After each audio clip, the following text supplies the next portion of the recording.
एक प्रकार से ये नया संसद भवन प्रधानमंत्री जी की दूरदर्शिता का प्रमाण है।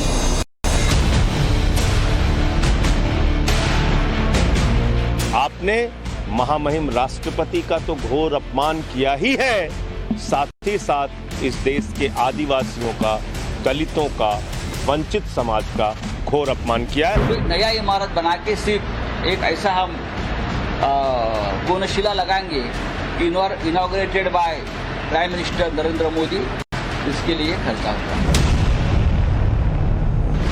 और भारत के संविधान में अपना नाम आगे रखने के लिए सारी मान्यताओं का अपमान कर रही है भारतीय जनता पार्टी और आदरणीय प्रधानमंत्री। संसद भवन नया बनाने का औचित्य क्या है? फिजूल खर्ची के अलावा उस दौर में आप केवल राजनीतिक कलाबाजी कर रहे हैं। सब में पॉलिटिक्स करना ठीक नहीं है। मैं सभी से आग्रह करता हूं, रिकंसिडर करके आप कृपया हाजिर हो जाइए। ये लोकतंत्र के हत्यारे के साथ खड़े हैं और विरोध मोदी जी का कर रहे हैं।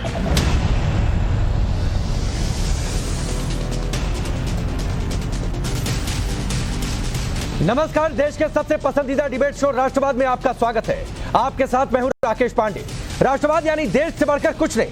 देश के नए संसद भवन का 28 मई को उद्घाटन होने वाला है, लेकिन उससे पहले ही नई संसद को लेकर महाभारत अपने चरम पर है। 19 विपक्षी पार्टियों ने सामूहिक तौर से इस समारोह का बहिष्कार करने का फैसला किया है। विपक्षी पार्टियां संविधान की दुहाई दे रही हैं, राष्ट्रपति के हाथों उद्घाटन नहीं होने को संविधान के खिलाफ बता रही हैं। लोकसभा स्पीकर ने प्रधानमंत्री मोदी को उद्घाटन करने का न्योता दिया है। इस उद्घाटन के साथ ही एक नया इतिहास भी लिखा जाएगा और साथ ही लोकसभा स्पीकर के आसन के पास सेंगोल यानी कि राजदंड भी स्थापित होगा। इसकी बातचीत हम बाद में करेंगे, लेकिन मोदी के उद्घाटन से विपक्षी दलों को ऐतराज है। क्या नई संसद बहाना है और निशाना दरअसल पीएम मोदी है? बीजेपी नए संसद भवन को प्रधानमंत्री मोदी की दूरदर्शिता बता रही है। गृह मंत्री अमित शाह का कहना है कि नई संसद आधुनिकता का प्रमाण है। सुनिए। आजादी के अमृत महोत्सव के अवसर पर देश के प्रधानमंत्री जी 28 मई को संसद का नवनिर्मित भवन राष्ट्र को समर्पित करेंगे। एक प्रकार से ये नया संसद भवन प्रधानमंत्री जी की दूरदर्शिता का प्रमाण है, जो नए भारत के निर्माण में हमारी सांस्कृतिक विरासत, परंपरा और सभ्यता को आधुनिकता से जोड़ने का एक सुंदर प्रयास है। तो आपने सुना अमित शाह को। नए संसद भवन के उद्घाटन को लेकर पूरा विपक्ष मोदी सरकार पर हमलावर है। विपक्षी दलों ने नई संसद के नींव रखे जाने के वक्त भी आपको याद होगा किस तरीके से सवाल उठाए थे, और आज जब उद्घाटन का समय आ चुका है तो इस पर भी सवाल उठाया जा रहा है। विपक्षी दल राष्ट्रपति के हाथों उद्घाटन नहीं होने से इसे आदिवासी समाज से भी जोड़ रहे हैं और कह रहे हैं कि सरकार राष्ट्रपति के साथ साथ आदिवासी समाज का भी अपमान कर रही है। सुनिए।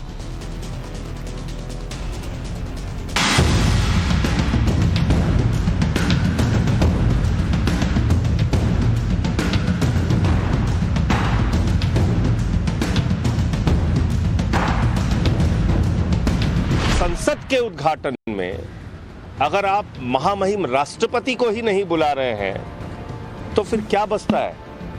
क्या संदेश आप देना चाहते हैं? आपने महामहिम राष्ट्रपति का तो घोर अपमान किया ही है, साथ ही साथ इस देश के आदिवासियों का, दलितों का, वंचित समाज का घोर अपमान किया है। मोदी जी का अहंकार और स्वयं को महामंडित करने का जो उनका एक तरीका है, उसकी हम चरम सीमा पर वो पहुंच गए। विपक्ष की एकता का सबसे प्रबल पक्षधर है।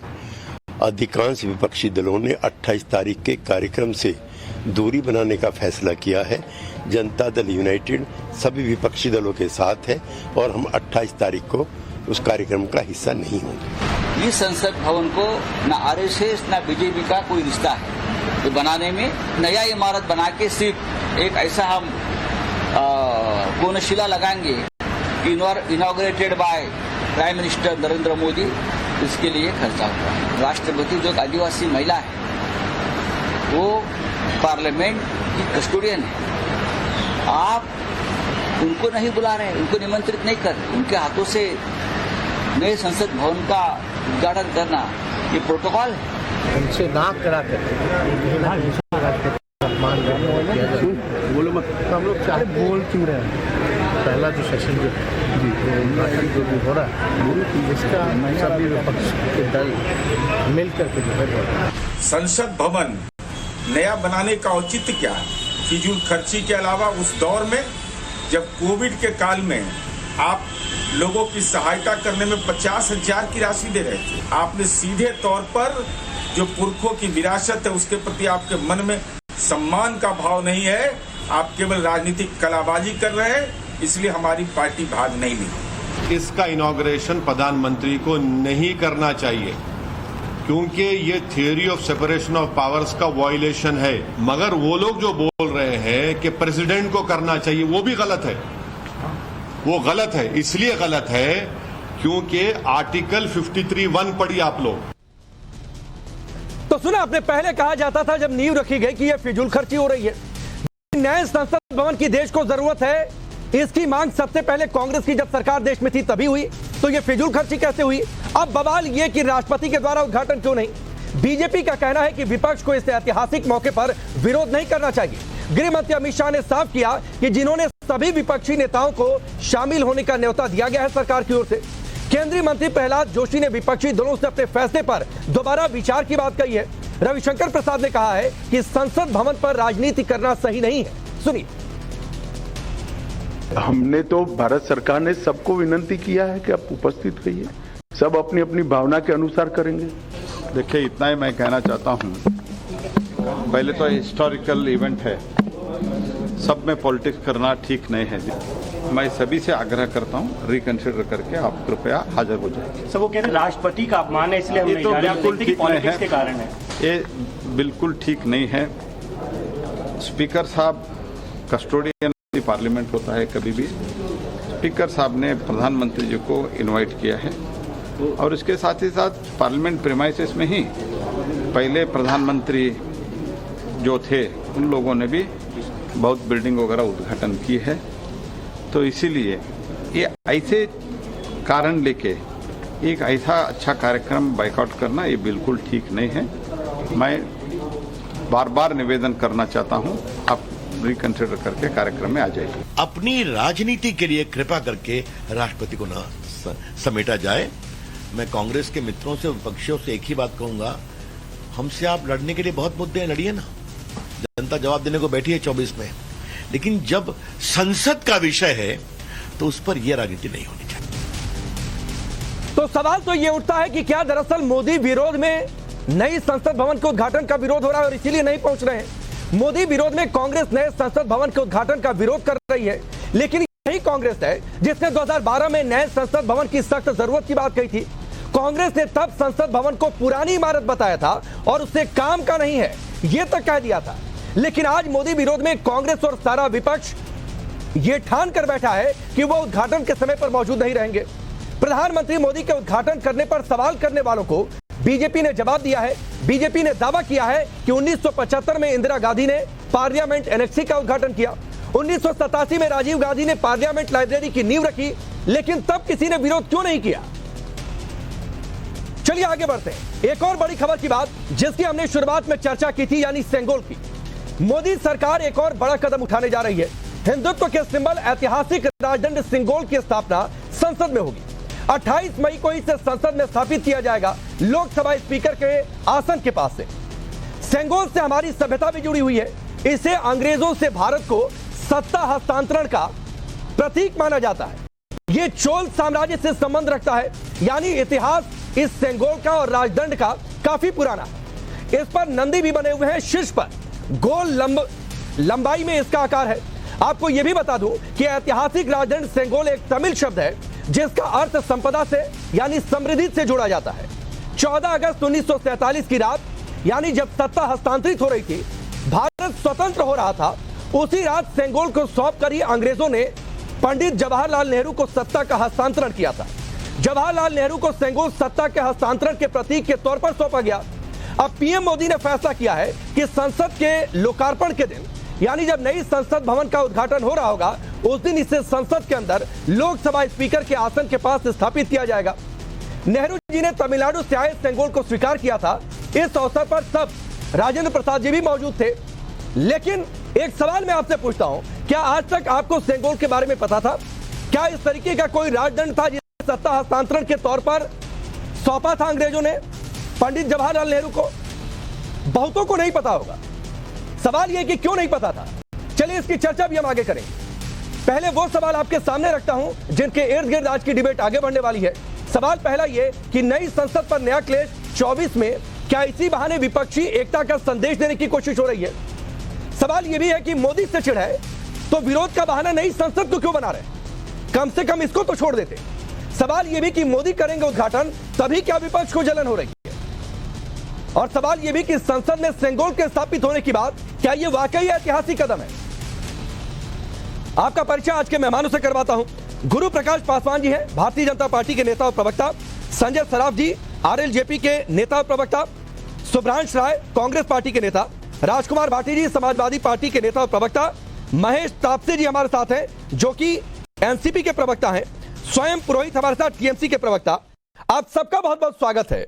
सुभ्रांश, मैं आपसे शुरुआत करता हूं। पहले फिजूल खर्ची की बात हो रही थी, अब कह रहे हैं साहब प्रधानमंत्री मोदी के उद्घाटन कर रहे हैं। इससे पहले भी एनेक्सी भवन का उद्घाटन हुआ जिसका जिक्र बीजेपी कर रही है। तो सवाल यह है कि यह मोदी विरोध में संसद भवन के उद्घाटन का विरोध क्यों?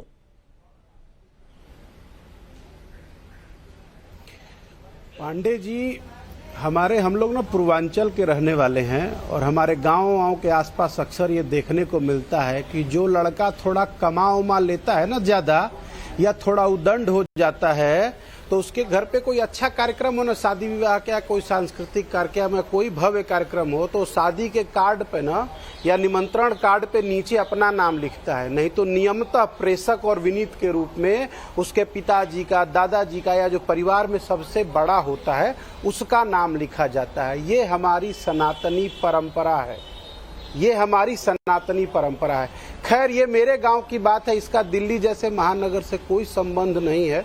लेकिन चलिए, आपकी बात से मुझे एक बात याद है, क्योंकि मैं भी राजनीति शास्त्र का विद्यार्थी रहा हूं और साथ में मैंने लॉ भी पढ़ ली है। अब समस्या ये है कि लोकसभा और राज्यसभा और तीनों सेनाओं के प्रमुख जो व्यक्ति हैं उसका नाम है हमारे देश में राष्ट्रपति। अब सवाल ये पैदा हो रहा है कि अगर पार्लियामेंट का उद्घाटन हो रहा है तो सबसे जो जरूरी चीज है संवैधानिक रूप से जो उसके प्रमुख है उन्हीं को बुलाना चाहिए ना। तो भारतीय जनता पार्टी को क्या दिक्कत है? दिक्कत यह है कि देश के राष्ट्रपति आदिवासी जात समुदाय से आते हैं, शायद इसलिए वो नहीं बुला रहे हैं। क्योंकि जब भवन का उद्घाटन हो रहा था, पहली बार ईंट डाला जा रहा था, तब भी राष्ट्रपति को नहीं बुलाया गया। चलिए मान लेते हैं उनको हो सकता है आदिवासी राष्ट्रपति से दिक्कत हो।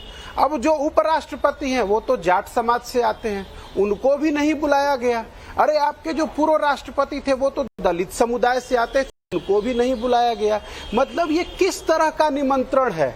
क्या लोकसभा के सेक्रेटरी जनरल बिल्डिंग के सर्वे सर्वा ऑन पेपर मालिक हैं देश के राष्ट्रपति सर्वमान्य?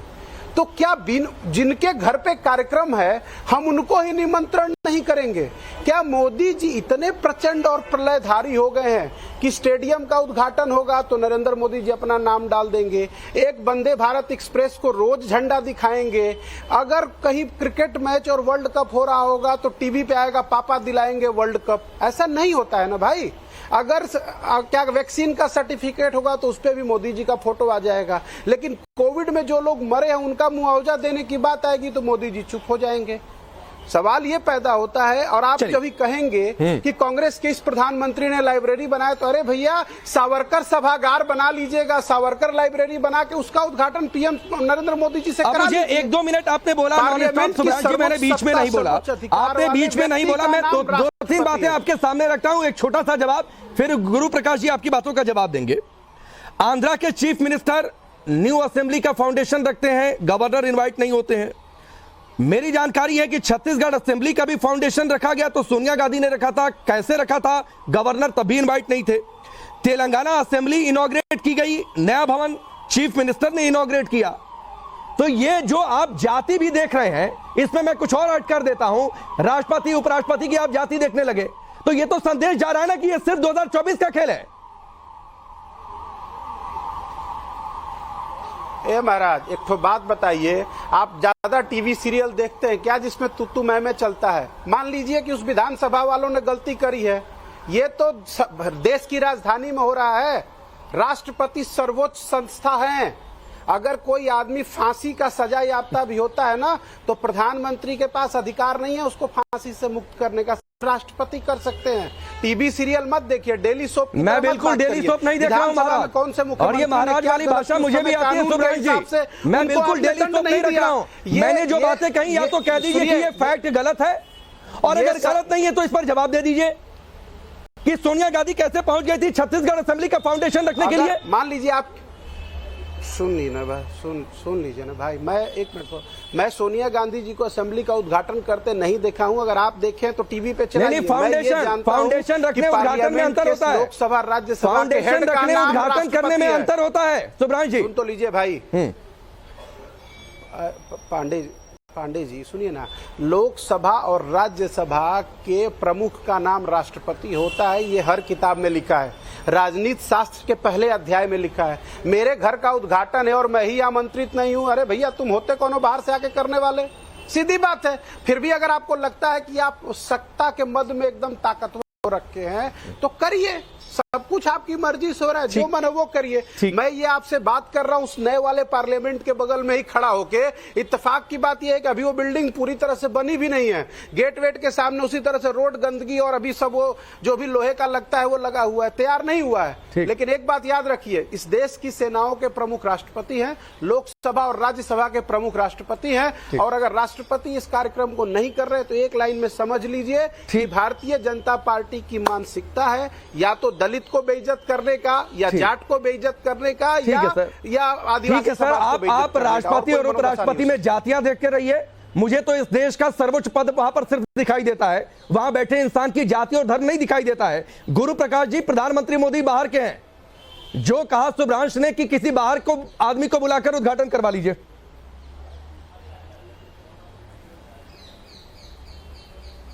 देखिए, आपको, आपके दर्शकों को और पैनल में उपस्थित सभी सदस्यों को हमारा नमस्कार।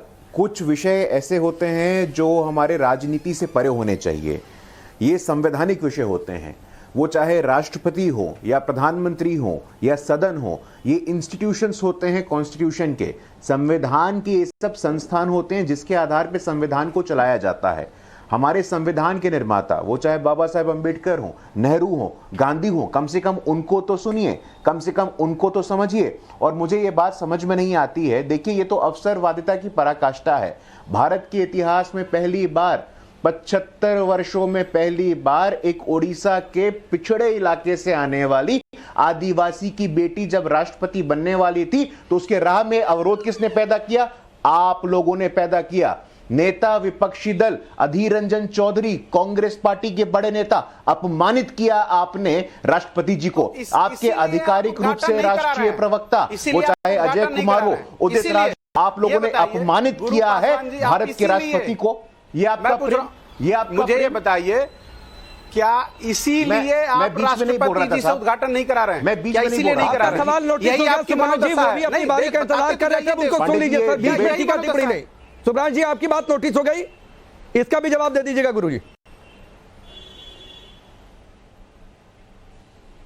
मैं किसी के बीच में नहीं बोलता हूं, ये मेरे अपने संस्कार हैं, मैं आग्रह करता हूं कोई बीच में ना बोले। अगर हम संविधान को लेकर के चर्चा कर रहे हैं तो संविधान के मूल्यों और आदर्शों को माने ना। आपके बीच में किसी ने नहीं बोला था, आपको सुनने का भी धैर्य और धीरज होना चाहिए, ये विनम्रता होती है। ये विनम्रता मुझे लगता है कि हम लोगों को स्वीकार करना चाहिए। जब भारत के राष्ट्रपति को चुनने की बात हो तो उनके राह में अवरोध पैदा करे तो कांग्रेस पार्टी, उनको हर रोज प्रतिदिन अपमानित करे तो कांग्रेस के बड़े नेता अधीर रंजन चौधरी, उनको हर रोज इंसल्ट करे तो कांग्रेस के आधिकारिक राष्ट्रीय प्रवक्ता अजय कुमार, कांग्रेस के आधिकारिक राष्ट्रीय था उदित राज। तो मुझे लगता है ये जो आपका जो सडन लव है, ये आपका औचक प्रेम जो राष्ट्रपति जी के लिए है, ये देश की जनता देख रही है, देश के दलित देख रहे हैं, देश के आदिवासी देख रहे हैं। अगर आपको इतना ही प्रेम होता, इतना ही स्नेह होता, तो आप उनके राह में अवरोध पैदा नहीं करते। दूसरी बात, जब भी कोई राष्ट्रीय स्वाभिमान की बात होती है तो आपके पेट में दर्द होने लगता है। जब राजपथ का नाम कर्तव्य पथ हो तो कांग्रेस पार्टी को दिक्कत है। जब जॉर्ज पंचम की मूर्ति हटा करके नेताजी सुभाष चंद्र बोस की मूर्ति को बनाने की बात हो तो कांग्रेस के पेट में दर्द होता है। अब इस बात को स्वीकार करिए, औपनिवेशिक मानसिकता से बाहर निकलने का प्रयास करिए। आप लोग जो औपनिवेशिक मानसिकता में आपको लगता है कि आज भी भारत ब्रिटेन से चलेगा, तो चलिए गुरु प्रकाश जी, मैं रोकता हूं, एक एक टिप्पणी में सबकी ले लूं, बाकी मेहमान इंतजार कर रहे हैं। 40 करोड़ लोग चलाएंगे। ठीक है, मैं आता हूं, दोबारा लौट कर आता हूं, और ये बताते हुए कि जिस सेंगोल की स्थापना के बाद राजदंड की चर्चा हमने की थी, उसकी तस्वीरें मैं आपको दिखा रहा हूं। यही राजदंड हस्तांतरित किया गया था पंडित नेहरू को सत्ता के हस्तांतरण के प्रतीक के तौर पर, लेकिन अभी तक ये म्यूजियम में रखा गया था। इसके शीर्ष पर नंदी जी विराजमान हैं, भगवान शिव के वाहन, और माना यह जाता है कि भगवान के आशीर्वाद से सत्ता न्यायपूर्वक आगे लेकर चली जाएगी। ये इस राजदंड के पीछे की मान्यता है। राजकुमार भाटी जी, पहले फिजूल खर्ची की बात आप लोगों ने भी कह दिया हम नहीं पहुंचेंगे, कहीं तो सियासत छोड़ देते नई संसद भवन के उद्घाटन के मौके पर ही सही।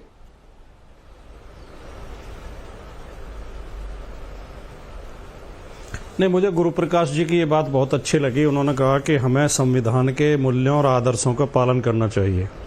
वही संविधान हमारा कहता है कि संसद, जो भारत की संसद है, उसके 3 अंग होते हैं, लोकसभा, राज्यसभा और राष्ट्रपति। राष्ट्रपति के बिना संसद पूरी ही नहीं होती। राष्ट्रपति संसद का अनिवार्य अंग है, और राष्ट्र प्रमुख भी हैं। सरकार की भी संवैधानिक प्रमुख राष्ट्रपति ही हैं। जो सरकार की भी प्रमुख हैं, जो संसद की भी प्रमुख हैं, जो राष्ट्र की भी प्रमुख हैं, उनकी उपेक्षा करना क्या अजीब नहीं लगता? और देखिए, जब इसका शिलान्यास किया गया था, आपने वो भी प्रश्न शुरू में उठाया था कि शिलान्यास के समय भी ऐतराज, उस समय आपत्ति ये थी कि उस समय देश एक महामारी से गुजर रहा था, लोगों को दवाई नहीं मिल पा रही थी, ऑक्सीजन नहीं मिल पा रही थी, हजारों लोग रोजाना मर रहे थे, कफन के अभाव में लाशों को नदियों में बहाया जा रहा था, सड़कों पर लोग कुचले जा रहे थे रेलगाड़ियों और बसों से। ऐसे समय में थोड़े दिन रुका जा सकता था। पहले जरूरत जो प्राथमिकता थी वो महामारी से निपटने की थी। उस समय तो आपत्ति इस बात को लेकर थी, लेकिन अब जो आपत्ति है वो ये है कि जो संविधान के प्रमुख हैं, राष्ट्र प्रमुख हैं, भाटी जी, अब उनकी उसी समय एक छोटा सा क्रॉस है, जवाब दे दीजिए, फिर मैं महेश ताप्ती जी का रुख करूंगा। एक छोटा सा क्रॉस है, उसी समय देश की राजधानी दिल्ली में एक शीश महल बन रहा था जिसका हमने खुलासा किया, और आज उसी को लेकर एक और सनसनीखेज खुलासा शाम 7:50 पर करेंगे। दर्शकों को यह भी बता दें, उस पर भी कुछ कहेंगे क्या?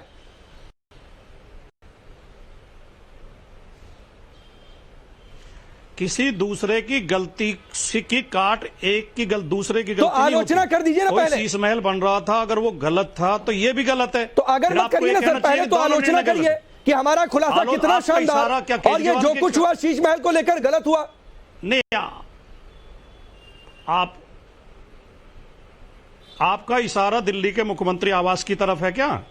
आपको क्या लग रहा है? आप क्लियर नहीं कह रहे, नहीं शीश महल। नहीं, आपको क्या लग रहा है सर? पूरा देश शीश महल को जानता है, ऑपरेशन शीश महल को जानता है। हाँ अगर आप देखिए, बिल्कुल वो भी गलत, उसमें अगर फिजूल खर्ची की गई है वो भी गलत, अगर उसकी भी निंदा की जानी चाहिए। ऐसा नहीं है कि एक की गलती को माफ कर दो और दूसरे गलती, या दूसरे की गलती बता के एक की गलती को जस्टिफाई करो, ये भी उचित नहीं है। लेकिन इस मामले में जो हुआ है राकेश जी, जैसे बारात में पिताजी को न पूछा जाए और बारात में फिर लोग नाराज हो जाए मोहल्ले के, जब ये अपने पिता को नहीं पूछ रहे तो हम भी नहीं जाएंगे। ठीक है, विपक्ष ने ये किया। मैं थोड़ा सबकी टिप्पणी ले लूं भाटी जी। आपने अगर जोड़ा किसी का घर, सर नई संसद भवन की जरूरत थी, अभी सांसदों की संख्या बढ़ जाएगी तो लोग कहां बैठेंगे, आपको भी पता है। ठीक है सर, तो घर बड़ा करना था ना, वो देश का सबसे बड़ा प्रतीक है। महेश ताप्ते जी, सियासत अपनी जगह ठीक है सर, आप मोदी विरोध करिए, उनकी नीतियों की आलोचना करिए, आप ये आलोचना करते कि राष्ट्रपति को नहीं बुला रहे हैं, ये भी सही है, लेकिन पहुंच तो जाते सर कम से कम। देखिए राकेश जी, सबसे पहले तो मैं आपसे ये कहना चाहूंगा कि एनसीपी ने कभी भी मुद्दों को लेकर हमेशा सरकार को घेरा है। व्यक्तिगत तौर पे किसी की आलोचना या निंदा करना ये एनसीपी का काम नहीं है। और मुझे लगता है कि देश के इतने बड़े नए संसद भवन का जब निर्माण होने के बाद उसका उद्घाटन हो रहा है तो स्वाभाविक रूप से देश के राष्ट्रपति के कर्तव्यों से वो होना चाहिए। कॉन्स्टिट्यूशनली भी ये करेक्ट है, एथिकली करेक्ट है। और मुझे लगता है कि जिस प्रकार से हमारा संविधान है या हमारी लोकतांत्रिक परंपरा पिछले कई सालों की रही है, उसके अंदर राष्ट्रपति महोदय के हाथ से होता तो निश्चित रूप से ज्यादा अच्छा होता। और ये भूमिका काफी विपक्ष के नेताओं ने रखी और ये मुझे लगता है कि एनसीपी ने भी इस चीज को समर्थन दिया और इसीलिए हम भी अपनी तरफ से ये मांग कर रहे हैं कि देश के राष्ट्रपति महोदय के हाथ से उसका उद्घाटन होना चाहिए। अदरवाइज हमने भी इसके ऊपर बहिष्कार या इस कार्य से इस समारोह में ना जाने का फैसला लिया हुआ है। ठीक है। स्वयं पुरोहित जी, आपने कभी पहले सेंगोल की चर्चा सुनी थी, राजदंड की चर्चा सुनी थी जो पंडित नेहरू को दी गई थी? जी देखिए, इतिहास के अंदर बहुत सी ऐसी चीजें हैं जो बहुत लोगों को नहीं पता होती है। ये उन बहुत सी चीजों में नहीं है, माफी के साथ मैंने पहले रोक दिया सर, ये उन बहुत सी चीजों में नहीं है। ये गोल्डन मोमेंट था, सत्ता हस्तांतरित हो रही थी, हम स्वतंत्र हो रहे थे। नहीं, ये विषय नहीं। आपका जो विषय है नई संसद पर लड़ाई, हमारा इशू तो ये नहीं है। हमारा इशू क्या है, हमारी मांग क्या है कि देखिए, अभी भारतीय जनता पार्टी के प्रवक्ता बोल रहे थे कि जिस तरह से लोकतंत्र, मैं बोल रहा हूं, ये लोग लोकतंत्र की किस तरह से अनडेमोक्रेटिक वे में हत्या कर रहे हैं। हमारा कॉन्स्टिट्यूशन का एक्ट 79 क्या बोलता है कि हमारे जो राज्यसभा और लोकसभा इन सब के ऊपर में है हमारी महामहिम, हमारे राष्ट्रपति। अगर हमारे घर में कोई कार्यक्रम है, देश के सबसे बड़ी आत्मा बसती है संसद में, उस संसद को अगर हम नया रूप दे रहे हैं और उस रूप के अंदर में अगर उनको नहीं बुला रहे हैं तो हमको अपना ही महिमा मंडन करना है, तो करते रहिए। पश्चिम बंगाल में जब पॉलिटिकल किलिंग होती है, सुप्रीम कोर्ट ने केरला स्टोरी फिल्म को लेकर कह दिया कि देश के बाहर का हिस्सा नहीं है पश्चिम बंगाल, तब लोकतंत्र की हत्या नहीं हुई थी क्या? ये आपने केरला स्टोरी पर तो डिबेट अलग से की। नहीं, बिल्कुल अलग से की है। आपने सिर्फ लोकतंत्र की चर्चा की तो मैंने कह दिया कि जब पॉलिटिकल किलिंग होती है, कानून को ताक पर रख दिया जाता है और देश की सबसे बड़ी को कहना पड़ता है कि पश्चिम बंगाल इसी देश का हिस्सा है, तब लोकतंत्र की हत्या नहीं होती है। और आप अपना एजेंडा चलाएंगे तो आप चलाते रहिए। नहीं, एजेंडा हम नहीं चला रहे सर। एजेंडा देश देख रहा है कि कौन चला रहा है, कैसे पार्टियां 2024 चुनाव के बहाने राष्ट्रपति उपराष्ट्रपति की जाति देख रही है और कह रही है कि नई संसद भवन के उद्घाटन में नहीं पहुंचेंगे, तो किसका क्या एजेंडा है वो भी देश देख रहा है। ठीक है संजय सराफ जी, ठीक है संजय सराफ जी, बहुत बड़ी गलती हो गई। राष्ट्रपति को आना चाहिए था, कोई पार्टियां नहीं पहुंचेंगी, वो बार बार ये कह रही हैं और देश के सामने आप लोगों को गलत साबित कर रही हैं।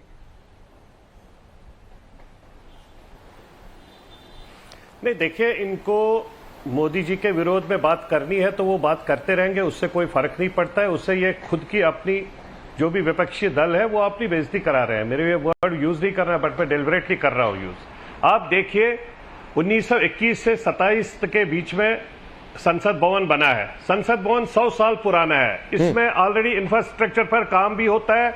उसके बावजूद ऑलरेडी कंट्री में डिलिमिटेशन स्टार्ट हो रही है। डिलिमिटेशन के बाद जब और मेंबर पार्लियामेंट, ठीक है, एक ब्रेक लेना है। माफी के साथ संजय जी, आपकी बात पूरी नहीं हो पा रही है सर। ब्रेक के बाद मैं आप ही से शुरू करूंगा, उसके बाद स्वयं पुरोहित जी आपके पास आऊंगा और सवाल ये होगा कि इस ऐतिहासिक मौके का, गोल्डन मोमेंट का सभी पार्टियों को एकजुट होकर गवाह होना चाहिए था। क्यों इससे दूर जा रहे हैं? जल्द वापस लौटते हैं।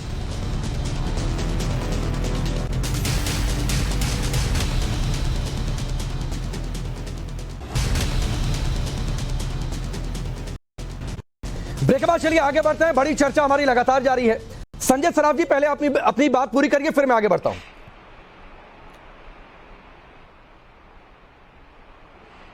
हाँ देखिए पांडे जी, मैं बात यही कर रहा था कि इनको ये नहीं समझ आ रहा है कि देश में इंफ्रास्ट्रक्चर डेवलपमेंट और विकास का कहीं पर भी कोई भी काम जब ऑनरेबल प्रधानमंत्री जी के माध्यम से होता है तो इनको पता नहीं क्या प्रॉब्लम हो जाए। आप बताइए, ये संसद पर्सनल प्रॉपर्टी तो है नहीं, ये पूरे देश के लिए है। देश को दिया जा रहा है 28 मई को, जहां हमारे माता खीर भवानी, जो हम लोग कश्मीर में माता खीर भवानी का जन्मदिन भी है, उस दिन 28 मई को ये हो रहा है, उद्घाटन हो रहा है। अब अगर इनको प्रॉब्लम है, क्योंकि इनको इसलिए प्रॉब्लम है, ना इसमें 2G है, ना 4G है, ना जीजा जी है, ना साला जी है, ये उसमें परेशान है क्योंकि ये प्रॉपर टेंडरिंग के हिसाब से गया है। जो भी पैसा लगा है प्रॉपर सिस्टमेटिक तरीके से लगा है, ईमानदारी से लगा है, किसी के जेब में नहीं गया है। या दूसरे साइड में 45 करोड़ की कोठी कोई बना रहा है, एक छोटा सा चीफ मिनिस्टर यूटी स्टेट का 45 करोड़ रुपए कोठी में खर्चा कर रहा है, जिसमें 10 करोड़ रुपए स्विमिंग पूल पर खर्चा कर रहा है।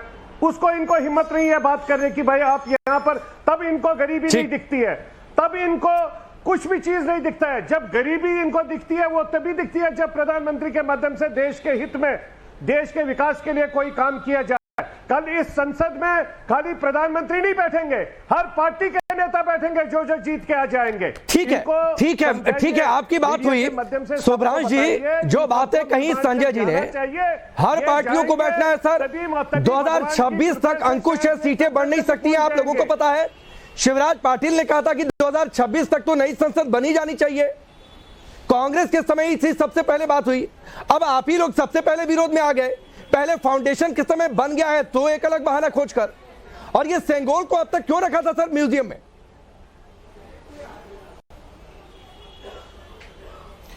देखिए, दो हिस्सों में आंसर देता हूं। पहली बात यह है जो सबसे इंपॉर्टेंट है कि प्रधानमंत्री जी पुल का उद्घाटन करने जाए या रेल का उद्घाटन करने जाए, किसी ने जिक्र किया है क्या? यह देश की संसद है, संसद के सर्वोच्च व्यक्ति पीठासीन राष्ट्रपति हैं, इसलिए ये बात हो रही है। अलग बात है कि इसमें भारतीय जनता पार्टी चाल चरित्र और चेहरा दिख रहा है कि उन्हें आदिवासी समाज से या दलित समाज से या जाट समाज से दिक्कत है। नहीं तो जाट बेटियां धरने प्रदर्शन पे जंतर मंतर पे बैठी हैं, वो जिनके साथ नरेंद्र मोदी जी बार बार फोटो खिंचवाते थे और कहते थे विनेश तुम तो मेरे घर की हो, वो धरने पे बैठी हैं और खुली हवा में पॉस्को का बलात्कारी घूम रहा है और कोई सवाल जवाब नहीं हो रहा है। खैर, सुन लीजिए भाई साहब, मैंने बोला नहीं ना संजय जी। और दूसरी बात, अब आपने वो सिंगरौल का जिक्र किया तो सुनिए, मैं आपको एक अच्छी बात बताता हूं। ऐसा है कि आजादी मिला उस दौरान ये प्रतीक रूपी दंड दिया गया, ठीक है भैया, मिला हमें आजादी, उन्होंने इसलिए उसको म्यूजियम में रखवाया कि हिंदुस्तान का एक एक बच्चा देखे कि ये अनमोल विरासत है जिसको प्राप्त करने के बाद हम आजाद हुए। अब तो मुझे ये कहना चाह रहे हैं कि आजाद संसद में रखते हैं, जहां से सत्ता चलती है, जहां से सरकार चलती है, लोग अपने प्रतिनिधि चुनकर भेजते हैं, उस राजदंड के सहारे आगे सत्ता बढ़ती, क्या दिक्कत थी? संसद में भी रखा जाता तो देश देखता। जी बिल्कुल, आप सही कह रहे हैं, बिल्कुल आप बिल्कुल सही कह रहे हैं। मुझे बताइए कौन से संसद में रखते हैं, लोकसभा में कि राज्यसभा में?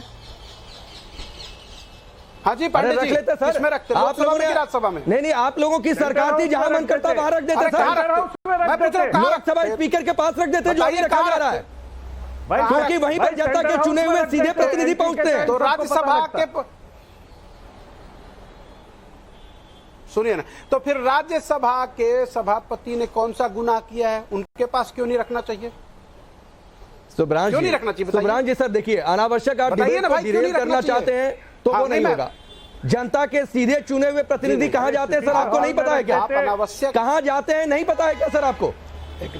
एग्री, आप ठीक है जी जी, बिल्कुल बिल्कुल। सुनिए ना, जनता के चुने हुए प्रतिनिधि लोकसभा में जाते हैं और जनता के चुने हुए प्रतिनिधि पिछली लोकसभा में मोदी और अडानी के रिश्तों पे जेपीसी की मांग कर रहे थे, पार्लियामेंट बंद कर दी जाती थी। इस बात का जवाब नहीं देंगे कि देश में कितने लोगों को पता होता होगा? सर्वे करा लीजिए कि ये सेंगोल राजदंड क्या है, बाहर निकाल देते थे। कितने लोगों को पता होगा सर? सर्वे करा लीजिए, अपने अगल बगल जाकर पूछ लीजिएगा डिबेट को।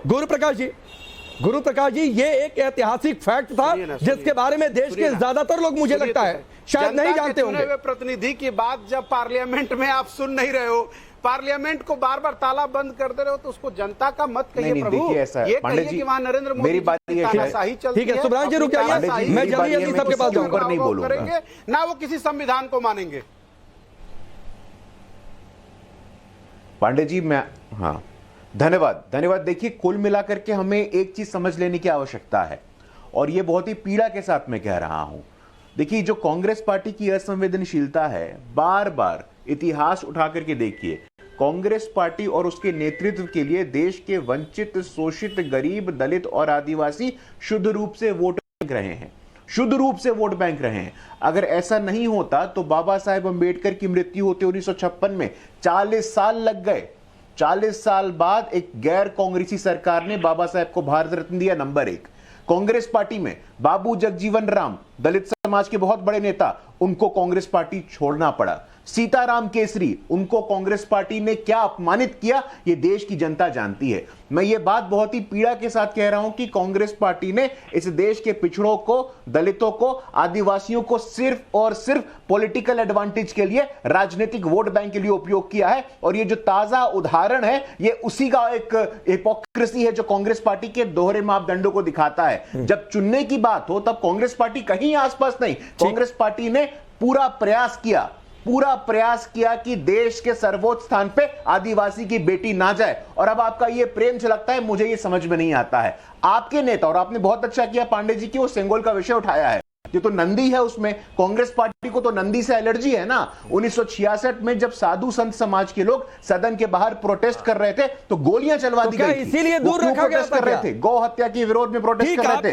कांग्रेस पार्टी ने आज तक उसमें गुरु प्रकाश जी सवाल उठाया है। मैं जल्दी से एक एक टिप्पणी सबसे ले लूं, फिर एक साथ जवाब दीजिएगा। भाटी जी, क्या आपको लगता है कि इसीलिए सेंगोल को दूर रखा गया था जो गुरु प्रकाश जी कह रहे हैं, क्योंकि उसके शीर्ष पर नंदी है?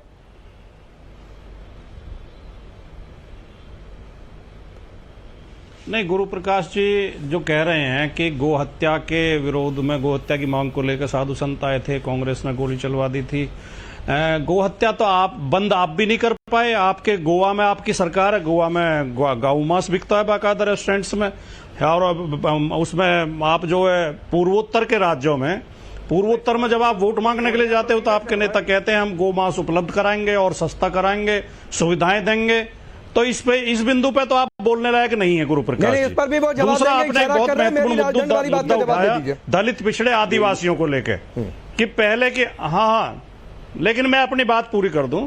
आपने, गुरु प्रकाश जी ने कहा कि पहले सरकारें दलित, पिछड़ों और आदिवासियों को वोट बैंक मानती थी। आप तो वोट बैंक भी नहीं मानते, आप तो आरक्षण खत्म करने पर तुले हुए हो। आपने तो पिछड़ों वर्गों का आरक्षण लगभग चौथाई कर दिया है। 10-10, 15% भी आरक्षण उन्हें नहीं मिल पा रहा है। पिछड़े वर्गों की मांग है कि जाति जनगणना कराई जाए, जो कि सामाजिक न्याय का मुद्दा, हमारे संविधान का प्रमुख मुद्दा है। प्रेम्बल में लिखा हुआ है कि भारत के नागरिकों को सामाजिक, आर्थिक, राजनीतिक न्याय दिया जाएगा। लेकिन आप तो सामाजिक न्याय की गति रोक दी है आपने। मैं आगे आप जनगणना कराने को तो, और सेंगोल जो जिसका आप जिक्र कर रहे हैं वो राजदंड का प्रतीक है, वो सत्ता हस्तांतरण का प्रतीक है, वो धर्म का प्रतीक नहीं है कि किसी विशेष धर्म का। लेकिन अगर वो सत्ता हस्तांतरण का प्रतीक है तो मोदी उसे स्थापित करके क्या सत्ता हस्तांतरण का संदेश दे रहे हैं कि सत्ता हस्तांतरण होने वाला है, सेंगोल इसलिए स्थापित किया जा रहा है? ये भी विचार नहीं है। ये तो बाकायदा ये कहा जा रहा है। स्वयं पुरोहित, पांडे जी मैं जवाब दे सकता हूं? एक मिनट, स्वयं पुरोहित भी बोलिए, उसके बाद आता हूं गुरु प्रकाश जी, क्योंकि कई सारे पॉइंट आपके पास होंगे। आप ही तो कह रहे हैं सत्ता हस्तांतरण। स्वयं पुरोहित जी, आपको नहीं लगता है ये राजदंड लोगों के सामने रखा जाना चाहिए था कि जब हम स्वतंत्र हुए तो इसी के जरिए अंग्रेजों ने सत्ता सौंपी? नहीं, देखिए ऐसा कुछ नहीं है। देखिए सत्ता सौंपी, सत्ता हम लोगों ने लड़ करके ली है, सत्ता अंग्रेज हमें सौंप के नहीं गए हैं। सबसे पहले आप अपनी इस बात को, अंग्रेज हमें सत्ता सौंप के नहीं गए हैं, हमारे क्रांतिकारियों ने बहुत लड़ाई लड़ी है, तब जाके ये देश की आजादी। कौन मना कर रहा है कि लड़ाई नहीं लड़ी है भाई? सुनिए, आप जो एक पर्टिकुलर सत्ता हस्तांतरण हुआ ना, नहीं, ये सेंगोल दिया गया ना। सुनिए, ये जो दिया गया तो इससे तो म्यूजियम में कांग्रेस पार्टी उस समय की जो भी सरकारें थी उनको रखा गया है, उनको तो फेंक नहीं दी गया कचरे में, उनको तो रखा गया है, बाकायदा रखा गया है। क्या कचरे में?